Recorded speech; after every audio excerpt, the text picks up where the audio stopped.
nuren alawatanım Fırnakasıkay alawatanım Hopun o gelo Mamutay dadaw Kengedit beret Kapsolalıdaw Addisu ትውልድ ሐሳብ ነው ሜዳው ታዋቂው የሩሲያ ደራሲ ሊዮ ቶልስቶይ በአንድ ወቅት እንዲህ አለ እያንዳንዱ ሰው ዓለምን ለመለወጥ ያስባል ነገር ግን ማንንም ሰው ራሱን ለመለወጥ አያስብም ይህች አጭር አባባል የሰው ልጅን ትልቅ የተፈጥሮ ተቃርኖ ታሳያለች ሁላችንም አዲስ ነገር እንፈልጋለን የተሻለ ህይወት እንመኛለን ነገር ግን ያንን አዲስ ህይወት ለማግኘት መክፈል የሚገባንን ዋጋ ስናስበው እንሸሻለን ለውጥ በትልቅ ህልምና እልልታ ተጀምሮ በሂደት ግን መጠራጠርና ማማረር የሚያመጣው ለዚህ ነው ይህ የቶልስቶይ ፍልስፍና የሰው ልጅ ስነ ልቦናዊ ስንፍናና የለውጥን ተፈጥሯዊ አስቸጋሪነት ሊነግረን ነው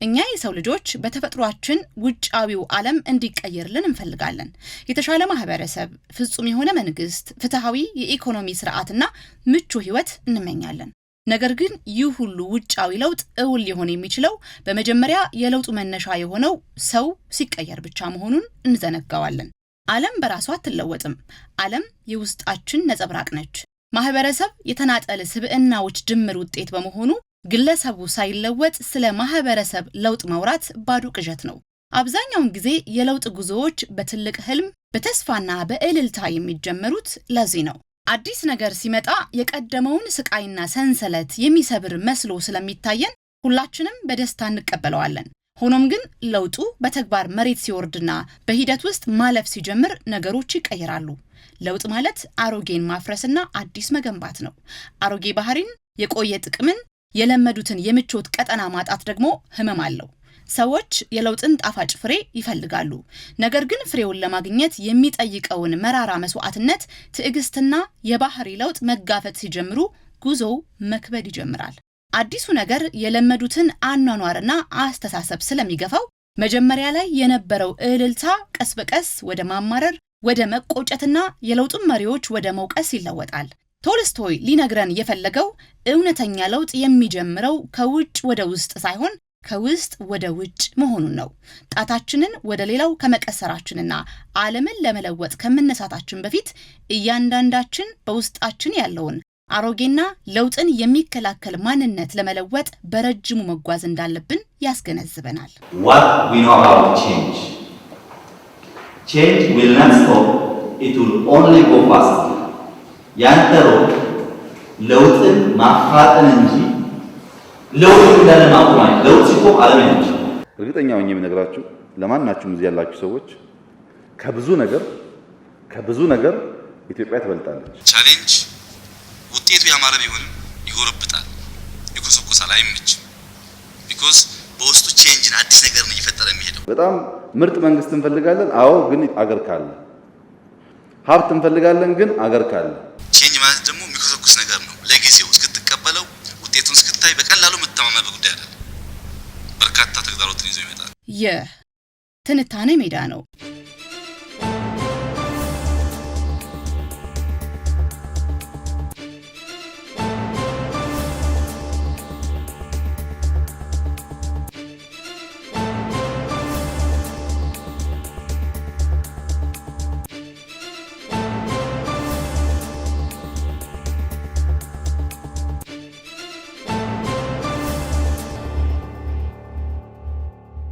በ2010 ጠቅላይ ሚኒስትር አብይ አህመድ ወደ ስልጣን ሲመጡ የነበረው ትዕይንት ገና ትናንት የሆነ ይመስላል ያኔ ኢትዮጵያ ከዳር እስከ ዳር በታላቅ ተስፋ ጮብ የረገጠች በየመንገዱና በየአደባባዩ የነበሩ ኢትዮጵያውያን በደስታ ብዛት እልልታቸውን አቀለጡት አዲሱን የለውጥ ንጋት በደመቀ ተስፋ ተቀበሉት ሀገሪቱ ከአሮጌው የጭቆናና የጥርጣሬ ቀንበር ወጥታ በአንዴ የፍቅር የይቅርታና የአንድነት አየር መተንፈስ ስትጀምር መላው ህዝብ ነፃነት መጣ በሚል ስሜት በደስታ ሰከረ ለመሪው የማይሳሳ ለመሪው የማይጸልይ ስለ መሪው ደህንነት የማያስብ አልነበረም እንደ ሀገር በአንድ ድምጽ እንደ ህዝብ በአንድ ልብ በስምምነት የተቀበሉት የለውጥ ምዕራፍ ነበር ነገር ግን ውሎ ሲያድር ነባራዊው ኡነታ ሌላ ገጽታውን ማሳየት ጀመረ ያ የደስታ ማዕበል መልክ እየቀየረ ከለውጡ ማግስት ጀርባ ተሸሽገው የነበሩ የዘመናት ተግዳሮቶች፣ የውስጥና የውጭ ሴራዎች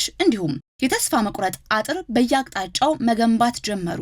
የለውጡን ፈጣን እምርታና ሀገራዊ ከፍታ መቋቋም ያቃታቸው ወገኖች ሀገሪቱ በፈተና ማዕበል ውስጥ እንድትናወጥ ሌሊትና ቀን መዶለት ያዙ። ይሁንና ዛሬ ላይ ቆመን ስንታዘበው መሪያችን ያኔ በጫጫታውና በፈተናው ውሽንፍር ውስጥ ሳይሸበሩ ጽናታቸውን አጥብቀው ማዕበሉን ቀዝፈው ለመሻገር የበቁት በድንገት አልነበረም። ምክንያቱም ገና በወጣትነት ዘመናቸው ከተናገሩት የቀደመ ቪዲዮ ጀርባም ይኸው ትልቅ እውነት ይስተዋላል። እሳቸው የጊዜና የውሳኔን ረቂቅ ስሌት ገና ያኔውኑ ፈተውት ነበርና ሰውየው ዛሬ እየመሩት ላለው የለውጥ ጉዞ የነበራቸውን የቆየ የአስተሳሰብ መሰረትና ፍልስፍና ፍንጭ ሰጠናል። ለውጥ ሀገርና ማህበራዊ ትስስር ላይ ያተኮሩት እነዚያ የ20 ዓመታት በፊት ንግግሮች የዛሬዋን ኢትዮጵያ ተጨባጭ ፈተናዎችና ስኬቶች አስቀድመው የተነበዩ ይመስላሉ። ለውጥ በባህሪው የአሮጌው ስርዓት መፈራረስና የአዲሱ መወለድ ሂደት በመሆኑ ሁልጊዜም ምቾት የሚነሳ የሚቆረቁርና የሚኮሰኩስ ነው።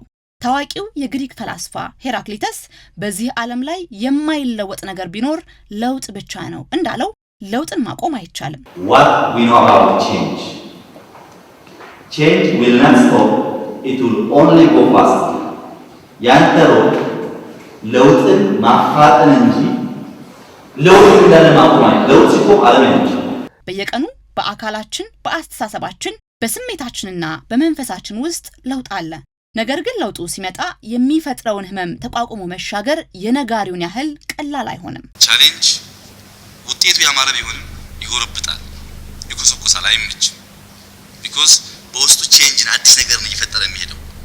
ቼንጅ ማለት ደግሞ የሚኮሰኩስ ነገር ነው። ለጊዜው እስክትቀበለው ውጤቱን እስክታይ በቀላሉ መተማመን ጉዳይ አይደለም። በርካታ ተግዳሮትን ይዞ ይመጣል። በቻሌንጅ ውስጥ ማለፍ አለብኝ ብለህ መወሰን አለብህ ለውጥ ለማምጣት። because the only constant is change. ቼንጅን ማቆም አይቻልም። ዴይሊ ፊዚካሊ፣ ሜንታሊ፣ ኢሞሽናሊ፣ ስፒሪቹዋሊ በእያንዳንዳችን ውስጥ ቼንጅ አለ። በኢትዮጵያ የመጣው ለውጥ ካለፉት 8 ዓመታት ወዲህ በተግባር ሲፈተሽ በሁለት ጽንፎች መሃል ያለፈና እጅግ የበዛ ውጣ ውረዶችን ያስተናገደ ነበር። በትችቱ ጎራ ያሉ ወገኖች ለውጡ የፖለቲካ አለመረጋጋትን፣ የጸጥታ ስጋቶችን፣ የህዝብ መፈናቀልንና የኑሮ ውድነትን ይዞ መጥቷል በሚል በጽኑ ይሞግታሉ። የትችት ሙሉ በሙሉ መሰረተ ቢስ አይደለም። ምክንያቱም ማንኛውም ትልቅ ስርዓታዊ ሽግግር የራሱ የሆነ የጎንዮሽ ጊዜያዊ ጉዳት አለው። አሮጌውንና ለዘመናት ስር የሰደደውን አስተሳሰብ ሰብሮ አዲስ እሴት መገንባት ልክ ፈርሶ የቆየን ቤት እንደማደስ ነው። አሮጌው ግድግዳ ሲናድ አቧራ መነሳቱ፣ ቆሻሻ መከማቸቱ፣ ድንጋይ መረገጡና ለጊዜው መጠለያ አጥቶ በብርድና በፀሐይ መንገላታቱ አይቀሬ ነው። የዚህ አይነቱ ክስተት ህዝቡን ተስፋ ወደ ማስቆረጥና የለውጡን አስፈላጊነት ወደ መጠራጠር ሊያደርሰው ይችላል። ያኔ የብዙዎች መጨነቅ፣ ማልቀስና በጭንቀት መዋዠቅ የለውጡን ረቂቅና ታላቅ ሂደት ካለመረዳት የመነጨ የቅጽበት ስሜት ነበር። ከአሮጌው ፍርስራሽ ጀርባ የሚወለደውን አዲስ ብርሃን ማየት ስላልቻሉ በጊዜያዊው ትቢያ ተሸፍነው ተስፋ ቆርጠው ነበር። ይህ ሁሉ መከራ ግን ፍጹም ጊዜያዊና የማይቀረው የሽግግር ዋጋ ነበር። ዓላማው ህዝባችንን ከማይገባንና ከጨረጨሰ አሮጌ ቤት አውጥቶ በንጹህና በዘመናዊ መኖሪያ ውስጥ ማኖር፣ ከማይመጥነን የደከረተና የዛገ መንደር ተላቆ በስልጡን በበሰለና በበለጸገ ከባቢ መኖር እንዲችል ለማድረግ ነበር። ባለራዕዩ መሪ ያኔ የህዝቡን የዛሬ እንባ ሳይሆን የነገውን ዘላቂ ሳቅና ኩራት ቀድመው አይተው ስለነበር የትውልዱን ስነ ልቦና በጽናት አድሰው ዛሬ ለደረስንበት ተቋማዊና ሁለንተናዊ ከፍታ መሰረት ጣሉ። በዚህ የለውጥ ጉዞ በተጨባጭ የተሰሩ ታላላቅ ስራዎች ሀገሪቱን ወደ አዲስ ታሪካዊ ምዕራፍ አሸጋገሯት። በዲፕሎማሲው መስክ የነበረው መታፈን ተሰብሮ ኢትዮጵያ የአህጉራዊና ዓለም አቀፋዊ መድረኮች ቀዳሚ ማዕከል መሆን ቻለች። በትላልቅ ብሔራዊ ፕሮጀክቶች ረገድም የህዳሴው ግድብ ግንባታ ፍጻሜ ላይ መድረስ፣ የታላላቅ ከተሞች ገጽታ መቀየር፣ በግብርናው ዘርፍ የተመዘገበው የስንዴ ምርታማነትና የከተማ ኮሪደር ልማት ስራዎች የለውጡ ህያው ፍሬዎች ተደርገው ይወሰዳሉ።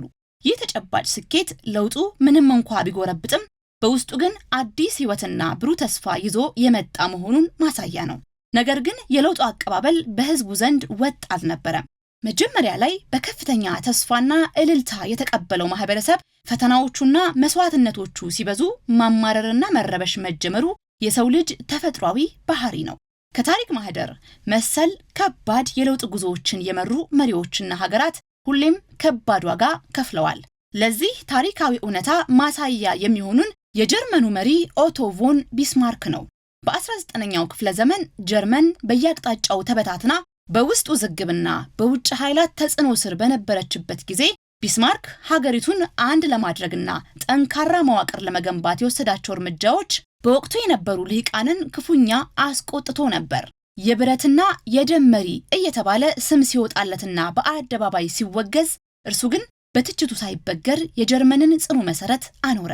ዛሬ ጀርመን የአውሮፓ የኢንዱስትሪና የኢኮኖሚ ቁንጮ መሆኗ ያኔ የተከፈለው የወቀሳና የእልህ ዋጋ ውጤት ነበር።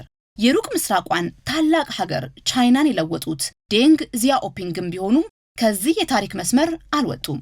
ቻይና አሮጌና የተዘጋጉ በሮች ውስጥ ሆና ወደ ዓለም አቀፍ የገበያ ስርዓት እንድትገባ የኢኮኖሚ በሩን ሲከፍቱ፣ በወቅቱ የነበሩ ወግ አጥባቂ የፖለቲካ ኃይላት ሀገርን ለካፒታሊስቶች አሳልፈ ሰጠ፣ ስርዓቱን አፈረስክ በሚል ከፍተኛ የክህደት ስም ሰጥተዋቸው ነበር። ዚያኦፒንግ ግን በጊዜያዊው ጩኸት ሳይሸበሩ ድመት ጥቁርም ሆነች ነጭ ዋናው ስራዋ አይጥ መያዝ ነው በሚል ረቂቅ ፍልስፍና የቻይናን የብልጽግና መሰረት ጣሉ። ዛሬ ቻይና የዓለም የንግድና የቴክኖሎጂ አውራ እንድትሆን ያደረጋት ያ የተፈተነ ቆራጥነት ነው። እነዚህ ሁሉ ታሪኮች አንድ ላይ ተቀናጅተው የሚነግሩን ትልቁ እውነት ታሪክን የሚቀይሩ ባለራዕይ መሪዎች ሁል ጊዜም የሚለኩት በዕለቱ በሚነሳው የአቧራና የጩኸት ድምጽ ሳይሆን ነገ ትውልድ በሚሰበስበው የፍሬው ታላቅነት መሆኑን ነው። እርግጠኛ ሆኜ የምነግራችሁ ለማናችሁም እዚህ ያላችሁ ሰዎች ከብዙ ነገር ኢትዮጵያ ትበልጣለች። ለምሳሌ ኢትዮጵያ ከምትጠፋ በቀን አንዴ በላ ይሻለኛል። እኔ ኢትዮጵያ ከምትጠፋ ብዙ ነገር እፈልጋለሁ። ኢትዮጵያ ኤግዚስት አርጋ ሳትጠፋ ግን ደግሞ ለውጥ እፈልጋለሁ። አንዳንድ ሰዎች የለውጥ መንገድ ሲያስቡ ያቺን የሚወዳት ኢትዮጵያ ኤግዚስት ታድርግ አታድርግ እንኳን አይጨነቁም። በጣም ምርጥ መንግስት እንፈልጋለን፣ አዎ፣ ግን አገር ካለ። ሀብት እንፈልጋለን፣ ግን አገር ካለ። ሀገርን የሚንድ ሲሆን በተወሰነ ደረጃም ቢሆን ቶለሬት ማድረግ ያስፈልጋል። ለመሆኑ የትኛውም አይነት የፖለቲካ ስርዓት የምንመኘው ምርጥ መንግስት ወይም የምንናፍቀው የኢኮኖሚ እድገትና ብልጽግና ሊኖር የሚችለው በምን ላይ ቆመን ነው? ፍትህ፣ እኩልነትና ነፃነትስ ትርጉም የሚኖራቸው የት ሀገር ላይ ነው? እነዚህ ሁሉ ታላላቅ ምኞቶች እውን ሊሆኑ የሚችሉት መጀመሪያ ሀገር የምትባል የጋራ ጥላ ስትኖርና ህልውናዋ ሲቀጥል ብቻ ነው።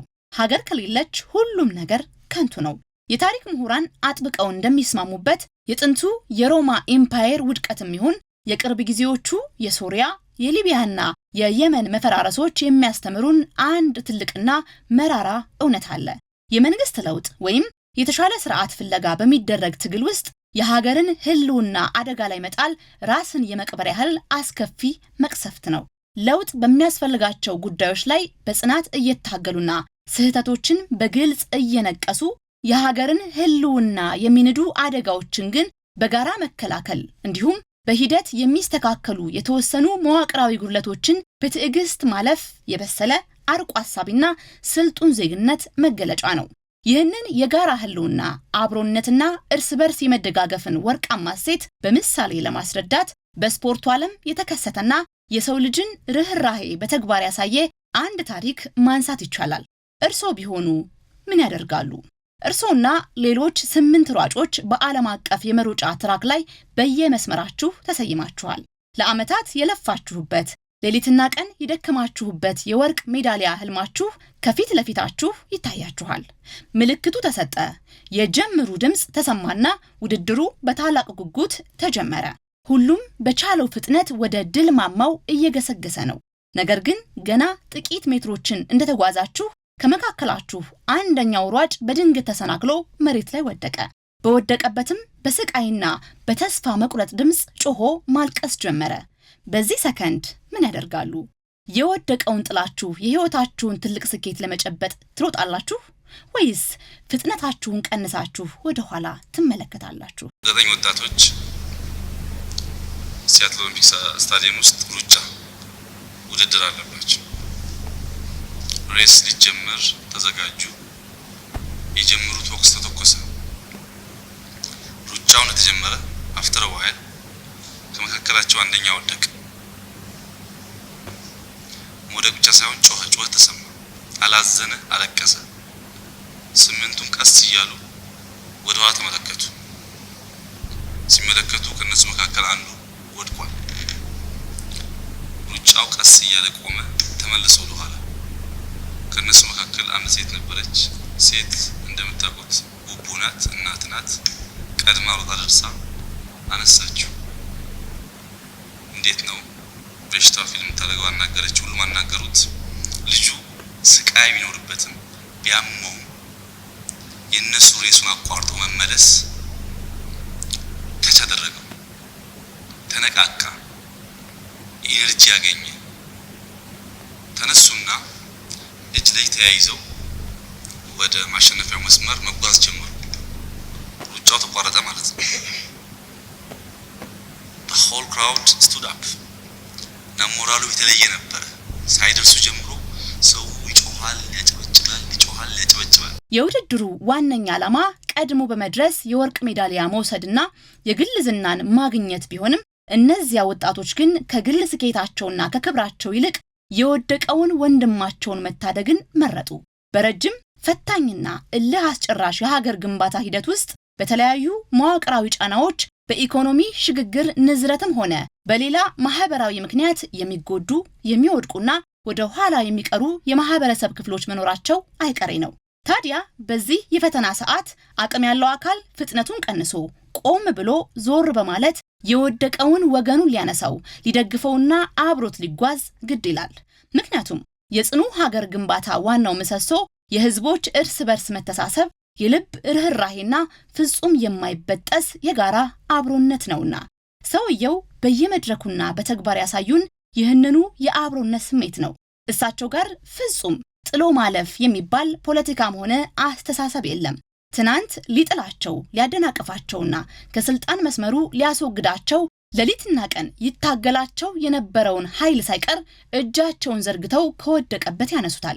በማያውቀው የጥላቻ ማዕበል ተገፍቶ የተቃወማቸውንና ድንጋይ የወረወረባቸውን ወገን በትዕግስትና በሆደ ሰፊነት በይቅርታ አቅፈው የነገዋ ታላቅ ሀገር የጋራ ባለቤት እንዲሆን ከጎናቸው ያሰልፉታል። የመሪያችን ትልቁ መለያ ባህሪና ጥንካሬ ማግለልና መበቀል ሳይሆን ሁሉንም አቅፎና እጅ ለእጅ አያይዞ የፍጻሜውን የብልጽግና መስመር በጋራ መርገጥ ነው። ይህም ያኔ በልዩ የኦሎምፒክ መድረክ ላይ ያዩት 8 ሯጮች የፈጸሙትን አስደናቂ ሰብአዊነት ዛሬ በኢትዮጵያ ምድር ላይ በትልቅ ሀገራዊ የአመራር ጥበብ በተግባር የተረጎሙት ማሳያ ነው። ጠቅላይ ሚኒስትሩ ይህንን ታሪክ ከ20 ዓመት በፊት በወጣትነታቸው ሲነግሩት ምናልባትም ወደፊት ለሚመሩት ህዝብና ሀገር ሊያስተላልፉ የፈለጉት ትልቅ መልእክት ነበረ። በለውጥ ውስጥ መጓዝ፣ አሮጌውን በአዲስ መቀየር እጅግ ከባድና የሚኮሰኩስ ቢሆንም ማሸነፍና መሻገር የምንችለው ግን አንዳችን ሌላችንን ሳንጥል ደግፈንና እጅ ለእጅ ተያይዘን ስንጓዝ ብቻ ነው የሚል ነበር። ለውጥ ገና ከዛሬ 20 ዓመታት በፊት በአስተዋዩ መሪ በጽንሰ ሐሳብ ደረጃ በዝርዝር ተብራርቷል። እኛ ግን ዛሬ ላይ ቆመንም የለውጡ ጥልቀትና ትርጉም ግን አልገባንም። ሀገር ከ20 ዓመታት በፊት በረቂቅ ብዕርና በራዕይ መነጽር ተስላ ተቀምጣለች። እኛ ግን ዛሬም ድረስ ሀገር የምትባለው የጋራ ጥላችን ምን ያህል ክቡር እንደሆነች አልገባችንም። አብሮነትና መተሳሰብ የዛሬ 20 ዓመት በዚያ በወጣትነት ድምጽ በስፋት ተሰብኳል። እኛ ግን ዛሬም ድረስ በጎሳና በጥላቻ ግንብ ተከልለን በአንድነት መቆም አቅቶናል። ዛሬም አንድ አይደለንም። ለመሆኑ ምን ሆነን ይሆን? የተንጓለልንበትን የትናንት ጭቃማ መንገድ ረስተን ዛሬ ለሚነጠፈው የስልጣኔ አስፋልት የሚነሳውን ትቢያ ብቻ ያየን የምናለቅሰው ምን ሆነን ይሆን? የሚወረወሩበትን የክፋት ድንጋዮች ሁሉ ሰብስቦ ለታላቅነታችን ግንብ መሰረት የሚያደርግ መሪ ያለን እርስ በርስ ድንጋይ ለመወራወር የምንሮጠው ምን ሆነን ይሆን? የወደቀውን ወንድሙን አንስቶ እጅ ለእጅ ተያይዞ የድል መስመርን በጋራ ለመርገጥ የሮጠውን የልዩ ኦሎምፒክ ሯጮች ሰብአዊነት ያህል እንኳ ልባችንን ለርህራሄ መክፈት ያቃተን ምን ሆነን ይሆን? መቼ ይሆን ቆም ብለን ከአድማስ ባሻገር የብርሃን ማለዳ ላይ ያለችውን ኢትዮጵያ የምናስተውለው? መቼ ይሆን ትናንት የተሰናዳውን የቤት ስራ ዛሬ በመሬት ላይ ደምቆ ሲበራይተን ከጥላቻና ከትንሽነት አጥር ወጥተን ከፍታችንን የምንቀበለው ትውልዱንና ሀገርን ያሻገረውን የአስተሳሰብ ልዕልና መረዳት ያቃተን ለመሆኑ እኛ ምን ሆነን ይሆን? ጥያቄውም መደመሙም ይቀጥላል። ውረድ አላዋጣንም ፍና ከስቃይ አላዋጣንም ሆብሎ ገድሎ መሞት ላይ ዳዳው ከእንግዲህ ብረት ገብስ ሆኗል ዕዳው አዲሱ ትውልድ ሀሳብ ነው ሜዳው